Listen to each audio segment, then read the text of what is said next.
I remade every original Mechanostrider. Why? Well, I like gnomes. Gnomes are fun. And Blizzard's not gonna do it.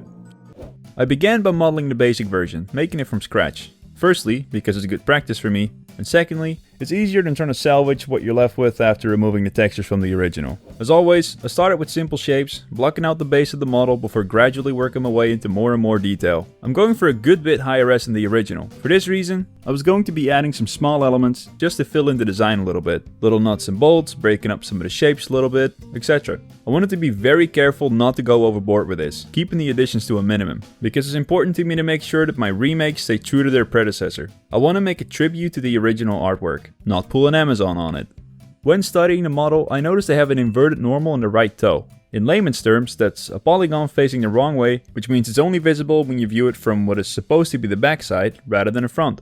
Blizzard can ruin the entire legacy of Warcraft lore in the scope of a single expansion, but it takes them 18 years and counting to press Shift N in Blender. After modeling the trusty steed of the gnome, it was time to UV map him.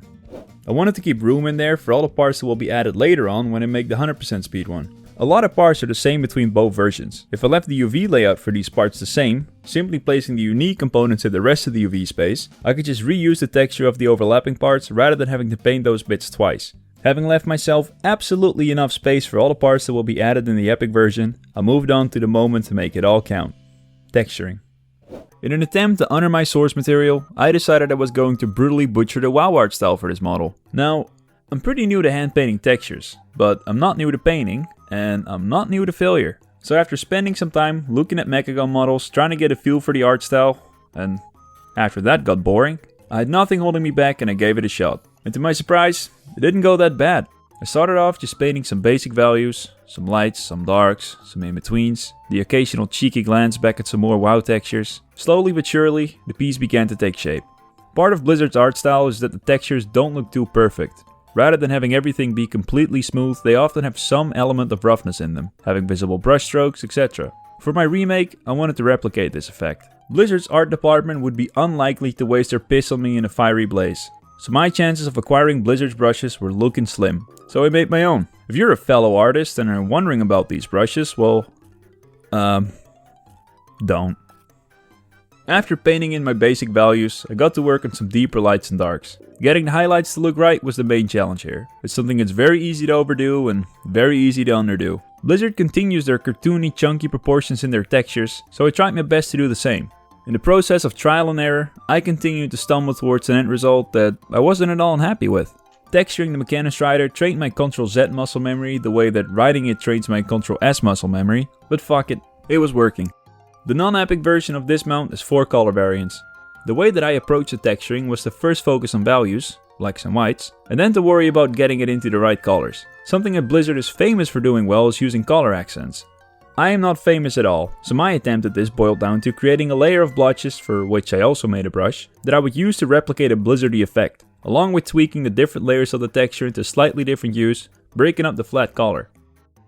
Having textured the entry-level edition, time came to model the epic version. Reserved for the rich gnomes, these versions are actually more different than you probably think they are. So this involved a substantial amount of work, a good bit more than I'd actually assumed it would have been myself. I pulled through it, but I'll admit there were definitely some moments where I wouldn't have minded somebody slap me with the lazy peon slapper.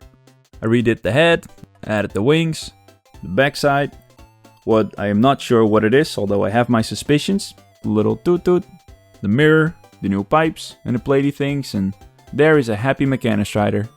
Then came time to UV map this piece of shit, which felt a lot like trying to stick a square peg into a round hole.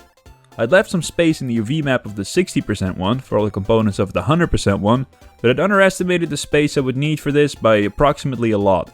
After over an hour of intense negative emotion, I managed to fit them all in at a resolution that was passable, and I was ready to texture this little fucker.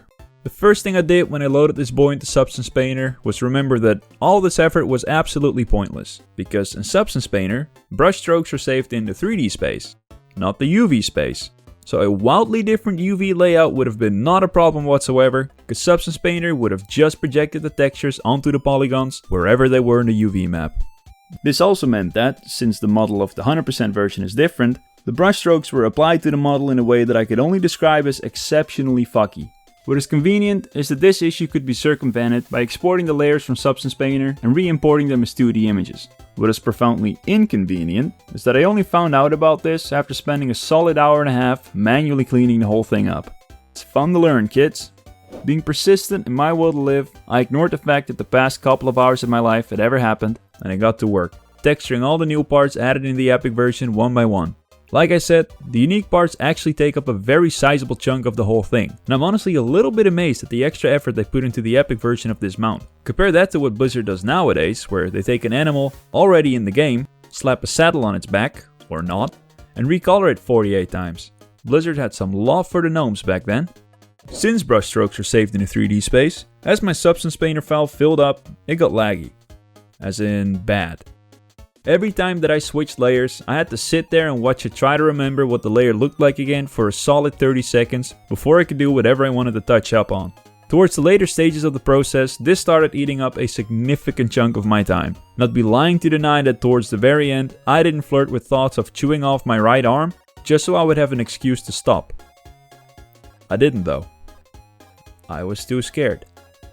As I was closing in on the end of the texturing process for the Epic Mechanostrider, I got a better grip on working with his art style. I noticed that it was all coming to me a bit more naturally than at the start, not needing as many redos as I once did. The 100% speed ones actually all have unique decals as well as colors, believe it or not. Yeah, it took me 2/3 of my life as well, but they do, apparently.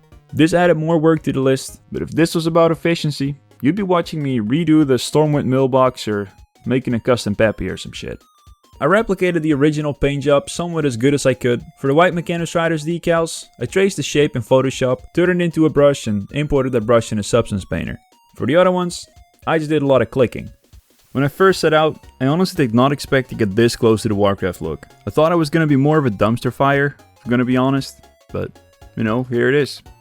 And as I finished up these last details, the sweet end drew near and I could feel myself approaching that payoff. But before I show you the final results, I want to dip my viewer attention curve for a couple seconds.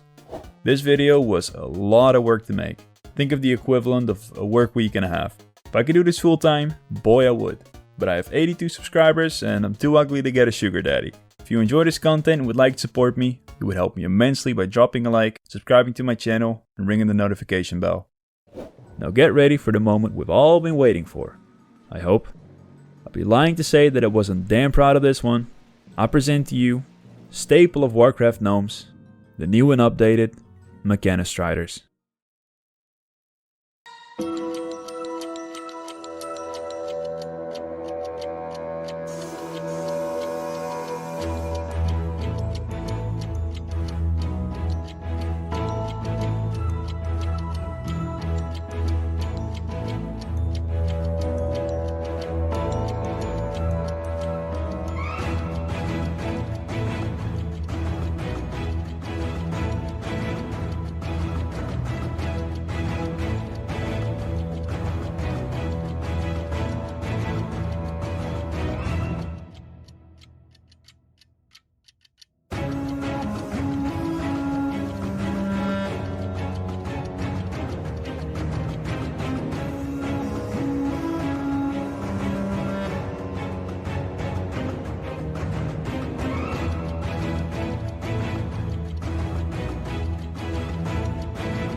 Thanks.